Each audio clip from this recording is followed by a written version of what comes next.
may be over, but I touch the sky. There ain't no reason. What's going on, y'all? Y'all know me, it's your boy, One Physical Therapist Assistant, aka One PTA. Oh, another day with the legends of America, y'all, the Hall of Famers of America. I hope y'all doing good out there, man. I hope y'all doing good. Let me premise this video by saying I am not an expert on this topic, okay? I am not an expert on this topic. When I give y'all lessons, I give y'all stories straight from the people, straight from the source. I give y'all stories and lessons straight from them. This is not like financial or legal advice or nothing like that. It's just a topic that I'm gonna talk about that I have seen some people take issue with. And you might be interested in how it plays out sometimes in nursing homes. All right? So let me just premise by saying that. Oh man. Hey yo, look. I sometimes, have debates about this with coworkers and people in general about American-made stuff, and everything that's going on in the world right now. This is probably a relevant topic. American-made stuff, American-made goods, whatever it may be. Okay? Me personally, I actually prefer stuff not made in America. Ooh, does that rub somebody the wrong way? Does that rub you the wrong way to hear somebody say that? I don't like stuff made in America. And let me tell you why. I had a patient today, okay? Patient used to work for Chrysler. You know Chrysler makes cars. I don't know if any of y'all drive a Chrysler. If you do, let me know if you like that Chrysler. But this lady worked in the plant, like on the assembly line, making Chrysler cars. Making Chrysler cars, okay? Now, she tells me that she said she worked for about 20 years, for a long time. Just met her today. Tell me she worked 20 years. I always use the line, when I get to know somebody, what did you used to do back in the day? Back when you were younger, she worked at Chrysler. 20 years, she said, one of the first things she said out of my mouth when she told me she worked at Chrysler, she said, if people knew the way they were putting these cars together, they would never get in and drive them. I said, tell me more. What do you mean? She worked for Chrysler, which I guess is American car company. I don't know much about them. I've never driven a Chrysler. If you got a Chrysler, let me know if you got it and if you love it. But she said if people knew how these cars were being put together and the mistakes that they make and the stuff that they let go off the showroom floor, off the floor, she said they would never drive these cars. I'm like, what are you talking about, man? Oh man, I gotta make a quick stop, y'all. I'll be right back. She said, if people knew what was going into these cars, how they were being made, the mistakes that are being made, the things that are getting left off of these cars, she said you would never drive one of these cars ever. And I don't know exactly what kind of cars they make, but she worked at Chrysler. So I would imagine that they make Chrysler cars. Maybe some different kinds. But anyway, I'm like, what are you talking about? Give me some examples. She said I used to watch them put bolts in cars that were required to be a certain length. And if they didn't have any more of them, they would put the shorter one in and then just let it go. She said she's seen cars go off the assembly line with the speaker pad on the door, but no speaker in it. She said one time it was a car that they put the wrong bolts in the door. Right? They put the wrong bolts in the door and left it on and let it go down, and then the door fell off on the assembly line. I'm like, what? She's like, oh, I've seen all kinds of stuff like this. She said, I don't know if this was true or not. She said, I've seen cars go out with no brakes in them. I'm like, what? How you saw cars go out with no brakes in them? What in the world? But yeah, she said, oh my goodness. She said, I've seen so much working at the Chrysler. I've never heard anybody blatantly say this like this. But I know it goes down. And the reason why I know it goes down is because I've experienced it myself. Now, y'all might have heard before, I used to be a welder, right?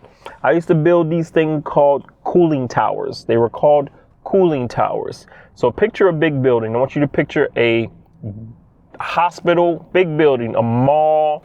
I want you to picture something big, a big restaurant like an Olive Garden. I want you to picture, big buildings, okay?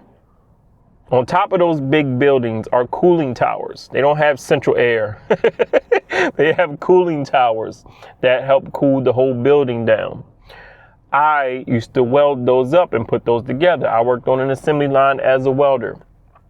These cooling towers can range from 5,000 to 50,000. We made them that small to that big, 5,000 to 50,000. They probably cost a lot more now. Probably cost in the hundreds of thousands. We ship them all over the world. China, Saudi Arabia. We did a lot of big business. Do you know how many of those $50,000 to $100,000 cooling towers I watched go out with obvious problems that just got shipped out? Hey, we running late on this shipment date. We got to ship it out. I've made mistakes myself as a welder. I'll give you an example. It was one pan. I don't know if you know the difference between different types of steel. The whole pan was stainless steel. A stainless steel pan, okay? Hear me out. I'm admitting a mistake, a work mistake to you. I had a stainless steel pan I had to weld. This pan was probably as big as a swimming pool, okay? Maybe two backyard swimming pools. Just picture that, 2 square backyard swimming pools side by side. I had to get in there and weld the whole pan up, all the seams. There's a lot of seams. I had to weld them all up. I had to have a big respirator on. I had a mask with a tank and the whole respirator because stainless steel let off some really bad fumes, right? So I had to have the whole hookup up. I thought I was cool, but I'm welding the seams up, right? And then I got to this part where the seam was a little too big. The seam was a little too big to weld it up. The seam has to be touching. It should be touching to weld up, or a small space, but this one was a little too big. You know what my rookie tail did? Me and another welder, an older guy, me and him, we both went and found some regular metal rods, like black steel, just regular steel rods, and put it in the seam so we can weld it up. So we needed metal so that we can weld the seam up. We just put some regular metal into the seam. Well, lo and behold, that regular metal should have been stainless steel metal. You can't weld a stainless steel pan up with black metal. You can't mix it. Once you do that, you take the stainless steel coating away. It's no longer stainless steel. Now it's a bad form of metal that could rust. I'm sorry, I'm giving y'all a lesson in steel. But this steel can rust now. And me and him filled all of those seams up that were too big with regular metal. We messed up the whole pan. The whole pan alone probably cost $20,000 to $30,000. We messed the whole pan up. We didn't get in trouble, but they needed this pan to be done. You know what they had us do? Instead of just scrapping that and redoing it, I'm talking the whole thing was messed up. The whole thing is piece of junk now because of the way we welded it. It's no longer stainless steel. They made us put some covering stainless steel over the weld that we made. So they made us cover it up, the black metal, with stainless steel little covering piece and weld the side of that. I'm sorry to give y'all this. I don't know if y'all picturing this, but what I'm telling you is that this thing was so messed up, it should have been scrapped. But they didn't scrap it. They did not scrap it. They just tried to cover up the problem and ship it on out and charge the same price. So I'm telling you this story to tell you our nature, our culture. I'm talking about our culture now. I've witnessed in my time working on assembly lines and even in, like fast food, I've witnessed so much stuff messed up, but gets pushed out. It's because we're trying to make a deadline. You feel me? I don't know what type of work you do. I know you've probably seen some in your time, in your tenure, career, whatever you do. But I know you've seen some things that you kind of scratch your head like, what? We're going to send that out? We're going to ship that, or we're going to sell that? You feel what I'm saying? I've seen things go out missing, nuts and bolts and things like that. So I'm listening to this lady's story and I'm like, I resonate with this story because I know where she's coming from. I know exactly where she's coming from. But The reason why I highlight that is because our culture, man, we got a little messed up. You know, we talk about jobs and manufacturing and stuff like that. The majority of people don't want to do these jobs. Majority of people don't want to do these jobs anymore, man. We got an individualistic type of culture, right? I know I read a book. I know this is like a whole sidebar. I read a book. It was called Culture Hacks, right? And it talked about how, I think it was Asian culture, how it differs from our culture and thinking like that. So a person who works in a factory, yes, you're going to do your job, but you're not putting 120% into that job. You're not, putting your all, making sure everything is perfect. That's not your style. You just did to do a job, get it done. That's why a lot of mistakes go by. That's why I will not trust American cars anymore. I had 3 American cars. I had a Ford Taurus, a Ford Explorer, and a Cadillac. The biggest pieces of junk I ever driven. All 3 of them cars. All 3 of them. So many problems. But in our society, in our culture, we will do a job, yes. But what am I trying to say? We don't put everything into that job. You feel me? We don't put our all into that job.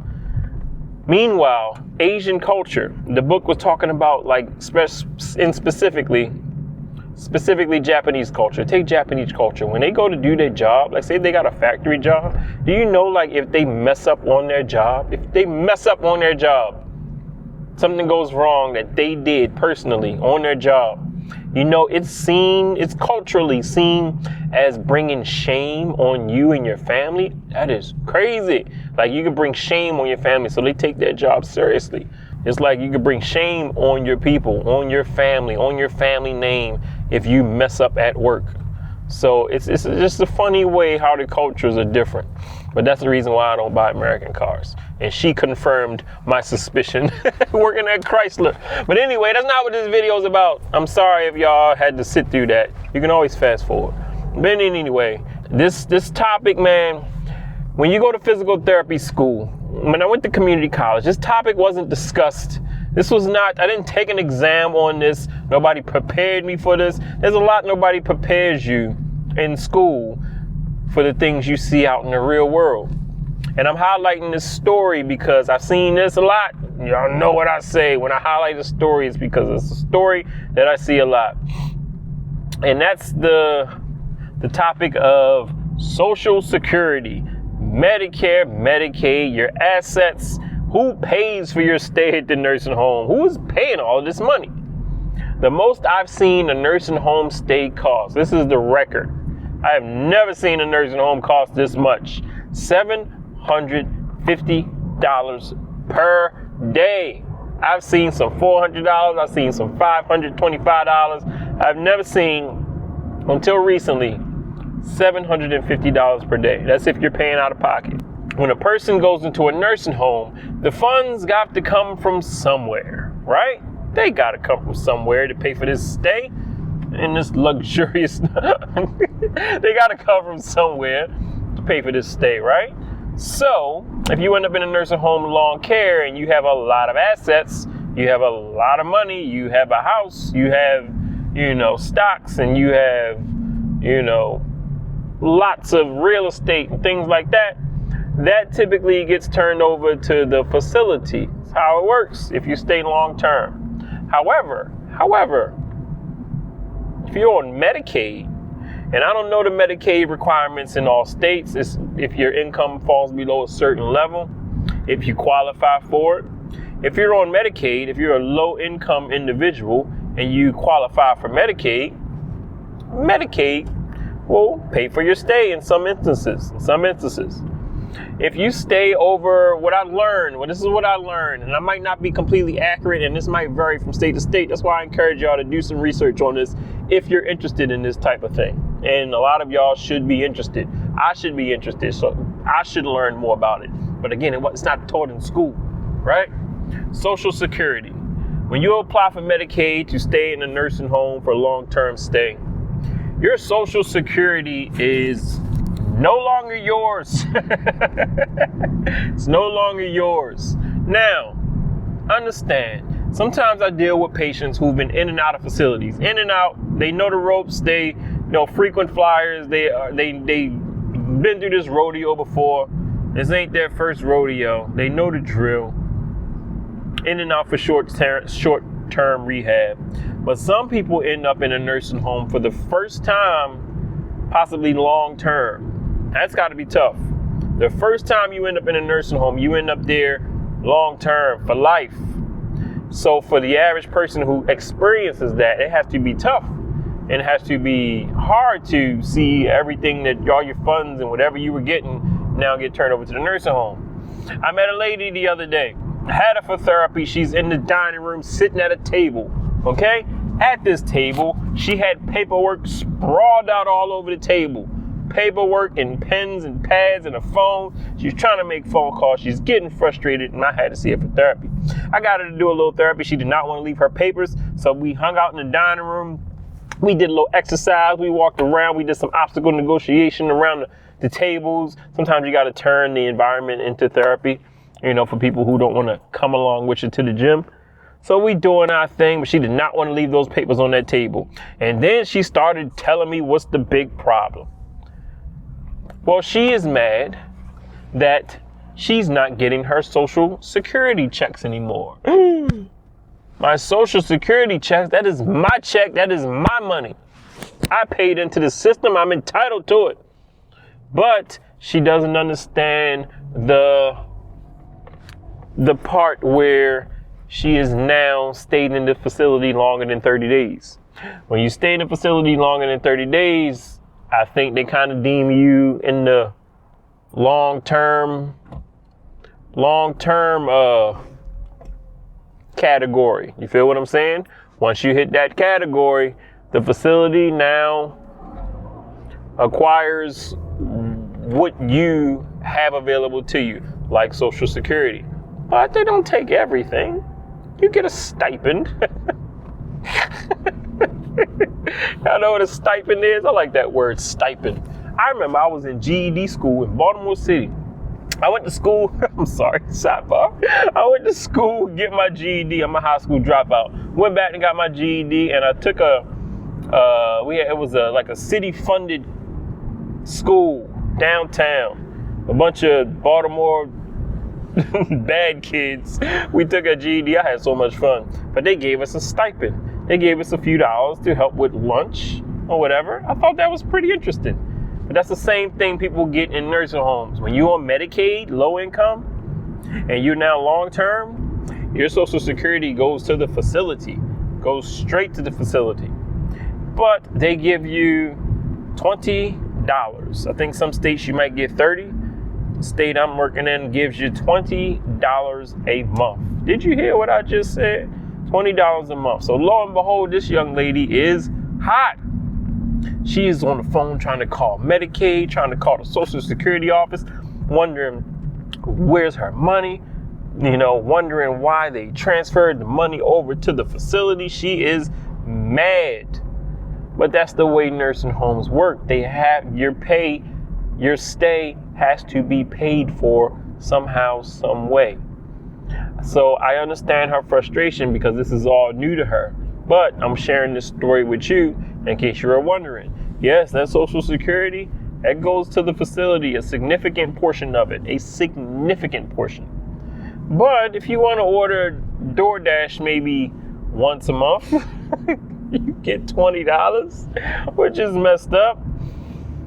But I've seen this so many times. I've seen so many people get frustrated and mad, believe they're getting ripped off, believe it's fraud, believe, I don't know, believe somebody's stealing from them. I understand the thinking. I get it, especially if you've been living so long outside of the facility and you're used to getting that money every month, especially, and now you're in here, you expect that to continue.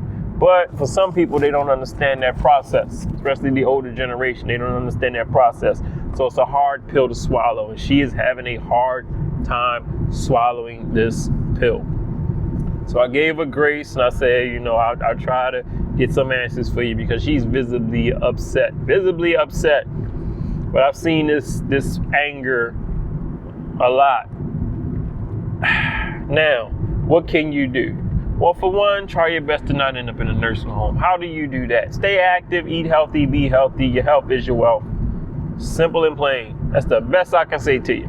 But things happen. Things happen. You could end up in a nursing home. I could end up in a nursing home. You know, I've heard tales of, you know, hiding your assets and transferring your assets into somebody else's name, putting it in the trust in somebody else's name.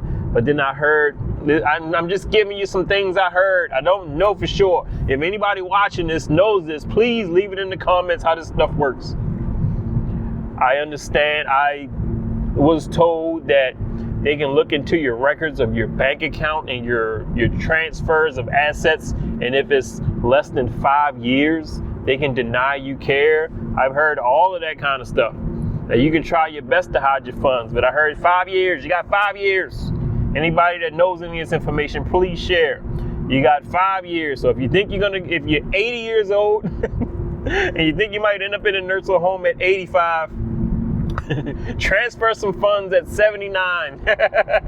Transfer all your assets into your children's names at 79. That way, when you're 85, you got to go up in a nursing home. I ain't got nothing.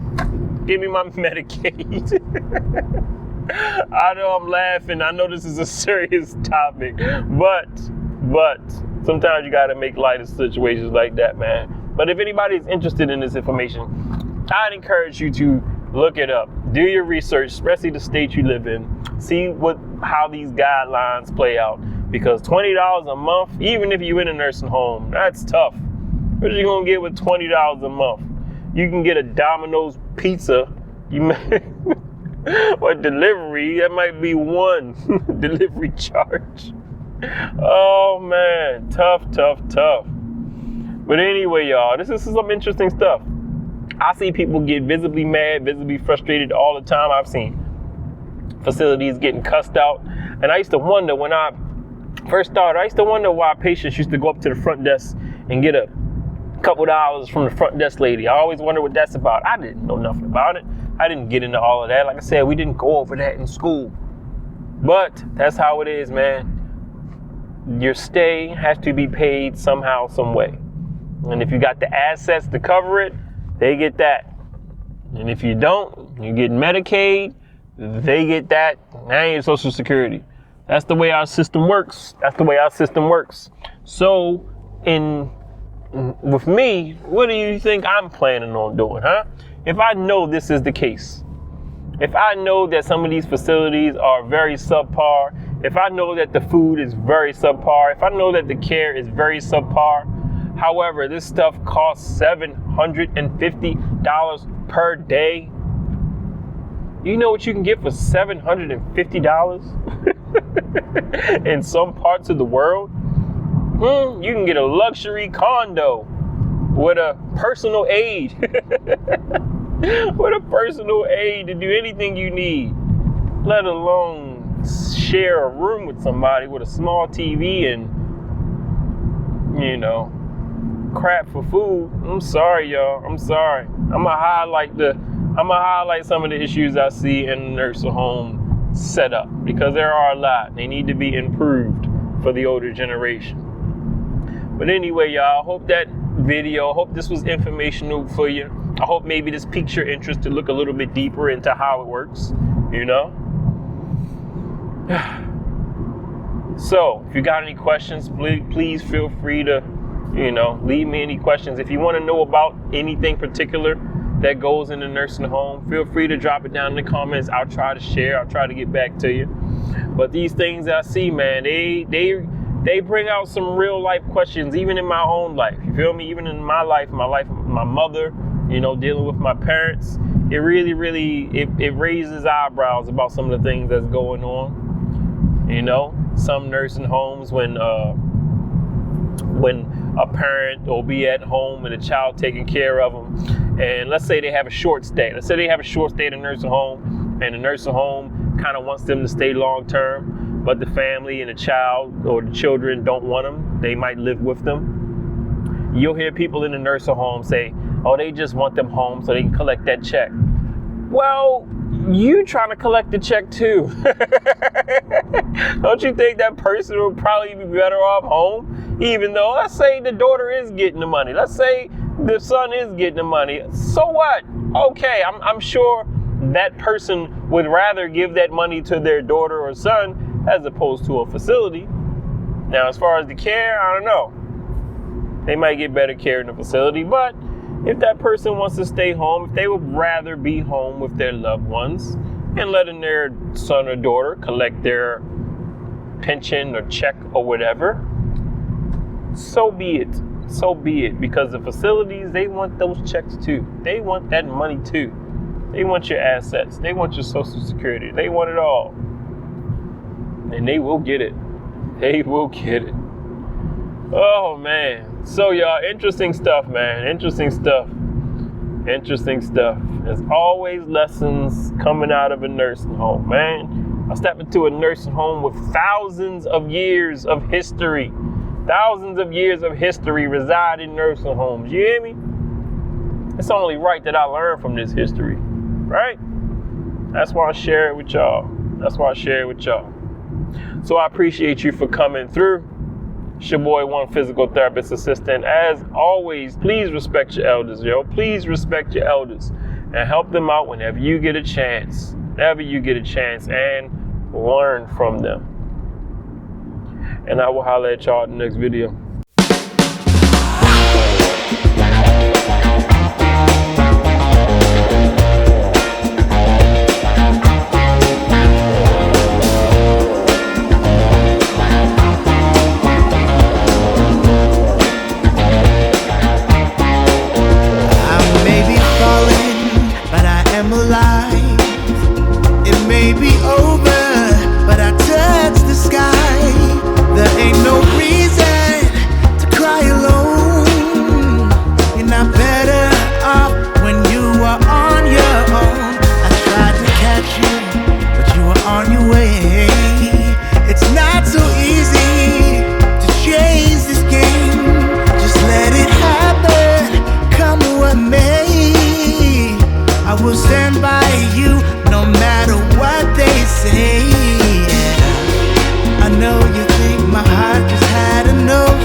My chest is filled with sweet